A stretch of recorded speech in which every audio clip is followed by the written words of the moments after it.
बात तब की है जब मेरी पहली डिलीवरी के 1 महीने बाद ही मैं अपने मायके गई थी। मेरे भैया की तब नई नई शादी हुई थी और मुझे संकोच था कि वहाँ जाऊँगी तो भैया भाभी की प्राइवेसी में कुछ खलल तो नहीं पड़ेगी। वहाँ जाकर मुझे पता चला मेरी भाभी तो बहुत स्वीट है।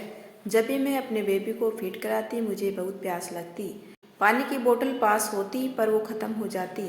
मुझे किसी से मांगना अच्छा नहीं लगता, पर मेरी भाभी हर दम कभी शरबत कभी नींबू पानी बनाकर देती रहती। मेरे मना करने के बाद भी वो नहीं मानती और हमेशा कहती, दीदी मुझे ये करने दीजिए, मैं जानती हूँ इस समय कितनी वीकनेस लगती है। फिर कुछ दिन बाद मेरे हस्बैंड मुझे लेने आने वाले थे। मैं बेबी के हज़ारों काम में थकी रहती तो सिंपल गाउन पहनकर बैठी थी। मेरी भाभी मेरे पास आई, दीदी आज जीजाजी आ रहे हैं, चलिए आपको तैयार कर दूँ। अरे नहीं, आई एम ओके। मैंने टालना चाहा पर मेरी भाभी कहाँ सुनने वाली थी। उन्होंने मुझे बहुत अच्छे से तैयार किया, साड़ी पहनाई, मेकअप किया। आईने में खुद को देखकर मुझे ही विश्वास नहीं हो रहा था ये मैं हूँ। हस्बैंड भी बहुत खुश थे।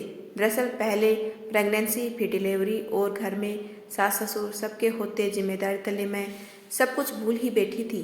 पर मेरी भाभी ने मुझे सब कुछ सिखाया। उन्होंने मुझे एक पल को भी ये महसूस नहीं होने दिया कि मेरे आने से उनकी और भैया की निजी जिंदगी हर्ट हो रही है।